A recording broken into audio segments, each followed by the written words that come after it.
مختصر سی بات.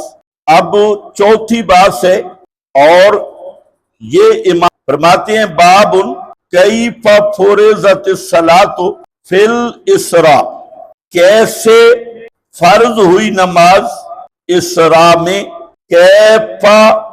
کیف بدء الوحش میں نے ذکر کیا تھا کہ امام بخاری رحمت اللہ علیہ نے 30 ابواب شروع کیے ہیں لفظ کیفہ سے، 30 ابواب، جن میں سے آپ کے سامنے 5واں باب ہے. اس سے پہلے 4 باب کیفہ سے شروع ہو چکے ہیں، اور پہلا باب بھی تھا کیفہ کان بدء الوحش. اس کیفہ پہ میں نے بحث کر دی ہے. جو کیفہ کان بدء الوحی پہ بات ہے وہی بات جہاں چلے گی، اور باقی جگہ پہ بھی چلے گی. یعنی کیفہ میں توسع مراد لیں گے کہ نماز کے شروع کے متعلقہ امور، شروع فرضیت کے متعلقہ امور مراد ہے کیفہ سے. بظاہر تو کیفہ کیفیت فرض سمجھ آ رہی ہے کہ سوال کیفیت سے کیا جا رہا ہے، حالت سے، کہ نماز کی فرضیت کی حالت کیسے تھی، کیسے. لیکن کیفہ زمانن مکانن متعلقہ بالصلاۃ امور سب کو شامل ہے تبسعاً.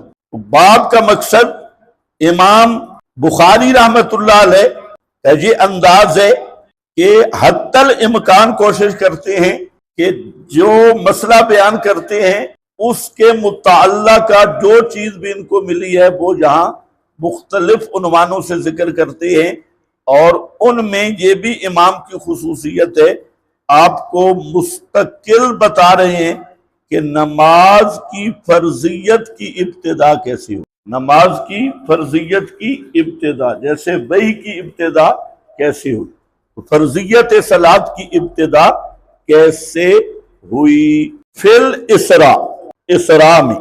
یہ بات ذہن میں رکھ لیں کہ اسراء سے پہلے بھی نماز فرض تھی، معراج سے پہلے بھی نماز فرض تھی. تو معراج میں فرضیت نماز کا کیا معنی؟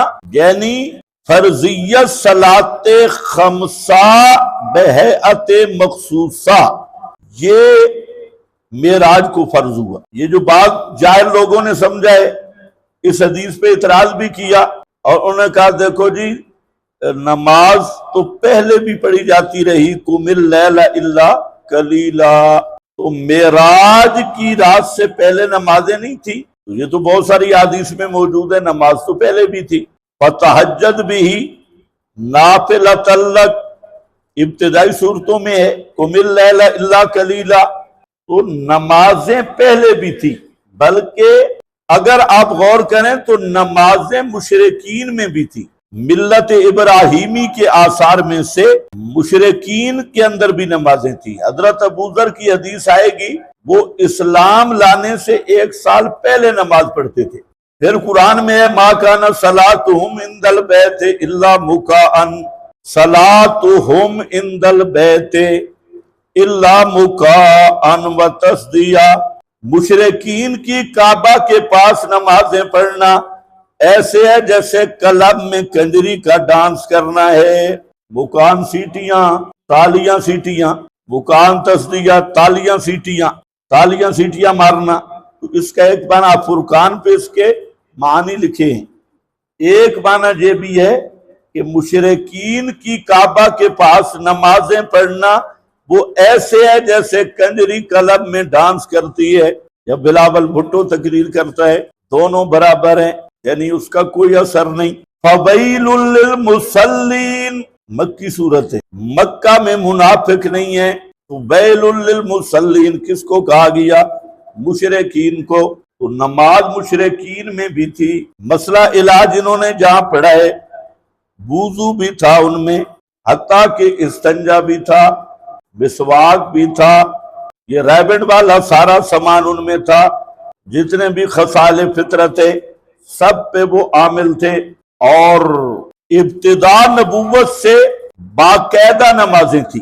تو معراج کو جو فرض ہوئی، میری طرف توجہ رہے، معراج کو پھر کیا چیز فرض ہوئی؟ صلاۃ خمسہ بہیئت مخصوصہ، یہ معراج کو فرض ہوئی۔ آپ کو سمجھ آ گئی کہ نہیں؟ آپ کے خیبر پختونخوا کا کوئی ملا تھا، وہ اس پہ اعتراض کیا، نماز تو پہلے بھی تھی، اتفاق بھی تھی، پاگل مطالعہ تو کرنا، ایسے اعتراض کرنے لگے۔ تو یہ منکرین حدیث کا اعتراض ہے۔ تو کیفا فورزت الصلاۃ فی الاسراء، معراج میں نماز کیسے فرض ہوئی؟ تو یہ وہ خاص نمازیں ہیں صلاۃ خمسہ جن کی اب تشریح آگے آئے گی۔ اچھا، یہاں پر جو ہے کچھ ابحاث آپ کو سننی بھی ہوں گی، سمجھنی بھی ہوں گی۔ عنوان کے تحت بالکل مختصر بات کروں گا لیکن سمجھنا ضروری ہے۔ یہاں امام نے لفظ بولا فی الاسراء، تو جہاں دو لفظ ہیں، ایک لفظ ہے اسراء اور ایک لفظ ہے معراج۔ اسراء کا معنی ہوتا ہے رات کو چلنا، معراج اس میں آلہ ہے عرجا یعرجو نصر ینصر سے، عرجا یعرجو عروجن سے کیا ہے؟ معراج۔ معراج آلہ صعود، سیڑھی اوپر چڑھنے کا آلہ، یہ معراج ہے۔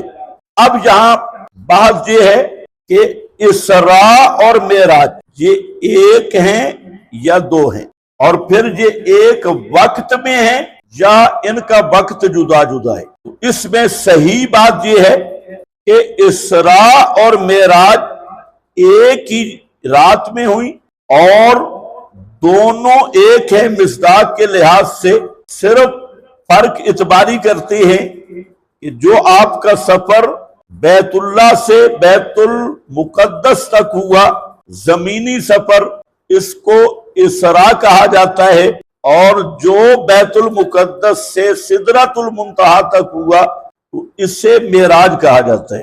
ایک ہی رات کا واقعہ ہے، ایک ہی سفر ہے۔ صحیح بات اور واضح بات یہی ہے، کتابوں میں الجھی ہوئی بات ہے۔ امام بخاری رحمت اللہ علیہ یہی بیان کر رہے ہیں کہ فی الاسراء کہا، فی المعراج نہیں کہا۔ امام بخاری اسی قول کو لے رہے ہیں کہ اسراء اور معراج ایک ہی سفر ہے، ایک ہی رات کا سفر ہے، تو دونوں معراج بھی وہی ہے، اسراء بھی وہی ہے۔ اگر کوئی اعتباری فرق کرے کہ زمینی سفر اسراء اور آسمانی سفر معراج، یہ فرق اعتباری ہو جائے گا، حقیقتاً یہ ایک ہی سفر ہے، اور ایک ہی سفر کے دو نام ہیں، اسراء اور معراج۔